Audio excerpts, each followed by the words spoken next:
బకెట్లో నీళ్ళు తోడుకొని దుంగి చచ్చిపోతున్నాయి అలా. రేవంత్ రెడ్డి కాబట్టి సిగ్గు లేకుండా బతుకుతుండు. కానీ అవి ఏం తిట్లు ఏం లెక్క. తెలుగు భాషల గిన్ని తిట్లుంటాయని నాకు కూడా తెలియదు. గన్ని రకాల తిట్లు తిడుతురు జనం. యూరియా ఇచ్చే ముఖం లేదు నీకు, పెద్ద పెద్ద మాటలు నరుకుతున్నావు. యూరియా ఇచ్చే ముఖం లేదు. యాప్ పెట్టిండేది యాప్. యాప్లు ఇవ్వాలంటే షాపులు ఉండాలన్నా లేదా? ఆడ యాప్లు ఆడికెళ్ళి వస్తుంది. షాపులో లేకపోతే అసలు సరుకు లేకపోతే యాప్లు ఆడికెళ్ళి వస్తుంది. గా తెలివి లేదు నీకు. నీకు యూరియా ఇచ్చే ముఖం లేదు, ఇచ్చిన ఒక్క మాట నిలబెట్టుకునే ముఖం లేదు. పెద్ద పెద్ద ఏతులు ఓహో అట్లా ఓహో అట్లా ఓహో ఇట్లా ఏందో.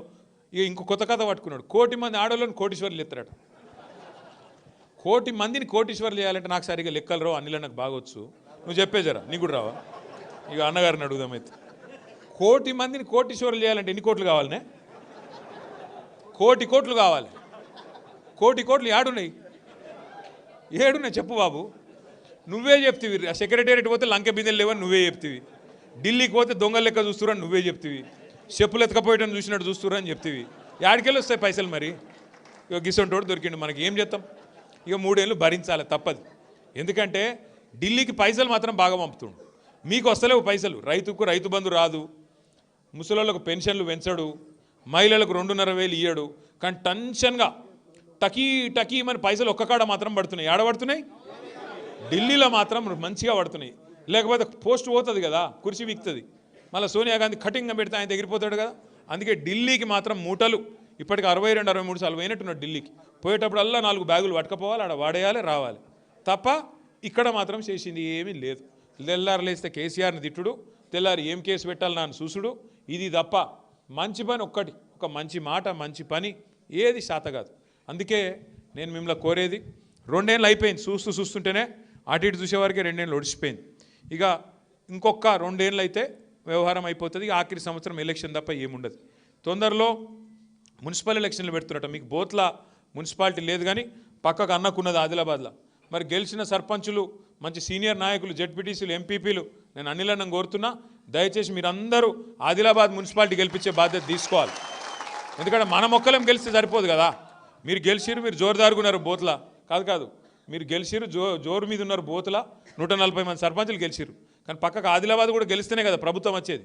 కాబట్టి ఎక్కడున్నా మనోళ్ళు అందరు గెలవాలని చూసుకోవాలి. ఇక మా పని అయిపోయింది, మేము సర్పంచులు గెలిచిన మళ్ళీ ఎంపీటీస్ చూసుకుంటామంటే నడవదు. పక్కకు ఆదిలాబాద్లో కౌన్సిలర్లు గెలవాలి, అటు ఖానాపూర్లో గెలవాలి, ఇటు నిర్మల్లో గెలవాలి. అంతటా గెలిస్తేనే మళ్ళీ మన పార్టీ అధికారంలోకి వస్తుంది. కాబట్టి దయచేసి ఒక కుటుంబం అన్నప్పుడు చిన్న చిన్న పంచాయతీలు, చిన్న చిన్న తాకులాటలు ఉంటాయి. మనం ఆగమాగం కావద్దు. ఉంటాయి పంచాయతీలు ఉంటాయి. రేపు ఎంపీటీసీ ఎలక్షన్లు వస్తాయి. మళ్ళీ ఇక గెలిచిన సర్పంచులకు కూడా నా ప్రార్థన ఒకటి, ఇక ఉంటారు కొంతమంది వాళ్ళొకరు వీళ్ళొకరు మినిస్టర్లు. ఎందుకంటే ఈయన కొరుకుడు వాడని కొయ్య అయిపోయింది వాళ్ళందరికీ, అనిల్ జాదవ్. దాంతో ఏమిటిది, ఇక బెదిరించడం మొదలు పెడతారు. మీకు పైసలు ఇయ్యం, మీకు ఇందిరం ఇల్లు రానియం, మీకు ఇది ఇయ్యం అది ఇయ్యం అని మాట్లాడతారు. మీరు ఒకటి యాద పెట్టుకోండి, గెలిచిన సర్పంచులు, ఉప సర్పంచులు, వార్డు సభ్యులు మీకు ఎవరు మెహర్బాన్ చేస్తలేరు. మీకు వచ్చే పైసలు, మీకు ప్రభుత్వం నుంచి వచ్చే పైసలు, కేంద్ర ప్రభుత్వం నుంచి కానీ రాష్ట్ర ప్రభుత్వం నుంచి వచ్చే పైసలు కానీ ఎవ్వల మెహర్బానీతో వస్తలేవు. ఆ పైసలు ఏవైతున్నాయో బ్రహ్మాండంగా డాక్టర్ బాబాసాహెబ్ అంబేద్కర్ రాసిన రాజ్యాంగం ఆధారంగా మీకు వస్తున్నాయి తప్ప ఎవరి మెహర్బానీ కాదు. అంబేద్కర్ రాసిన రాజ్యాంగంలో స్పష్టంగా రాయబడి ఉన్నది ఏమని, భారతదేశంలో ఒక 5 అంచెల్లో ప్రభుత్వాలు ఉంటాయి. పైన కేంద్ర ప్రభుత్వం ఉంటుంది, దానిలో ఎంపీలు, అక్కడ ఉండే కేంద్ర మంత్రులు, ప్రధానమంత్రి వాళ్ళు ఆడుంటారు. కిందికి వస్తే రాష్ట్రంలో రాష్ట్ర ప్రభుత్వం ఉంటుంది, ముఖ్యమంత్రి, మంత్రులు, ఎమ్మెల్యేలు, ఎమ్మెల్సీలు, రాష్ట్రం. కొద్ది కిందికి వస్తే జిల్లా పరిషత్ ఉంటుంది, జెడ్పీటీసీలు, జిల్లా చైర్మన్ గారు అక్కడ ఉంటుంది. ఇంకొద్ది కిందికి వస్తే మండలము, మున్సిపాలిటీ, కౌన్సిలర్లు, చైర్మన్ మున్సిపాలిటీల, ఎంపీటీసీలు, మండల పరిషత్తు అక్కడ మండలంలో. ఇంకా కొద్ది కిందికి వస్తే గ్రామానికి సర్పంచు, ఉప సర్పంచు, వార్డు సభ్యులు. రాష్ట్రానికి ముఖ్యమంత్రి ఎట్లనో, కాన్స్టిట్యున్సీకి ఎమ్మెల్యే ఎట్లనో, గ్రామానికి సర్పంచ్ కూడా గంతే పవర్ ఉంటుంది, మర్చిపోకుండా. మీ పవర్ ఎవడు ముట్టలేడు, మిమ్మల్ని ఎవరేం చేయలేరు. రేపు ఇందిరమ్మ ఇండ్లు వస్తే తీర్మానం ఎవరు చేయాలి? గ్రామ పంచాయతీ చేయాలి. లిస్ట్ ఎక్కడ పెట్టాలి?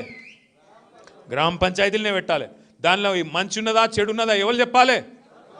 మీరు గిన్న కొట్టేసి చాలు, ఈ తప్పు లెక్క ఉన్నోనికే ఇస్తున్నారని మీరు కొట్టేస్తే వాళ్ళు పీకేదేమి ఉండదు.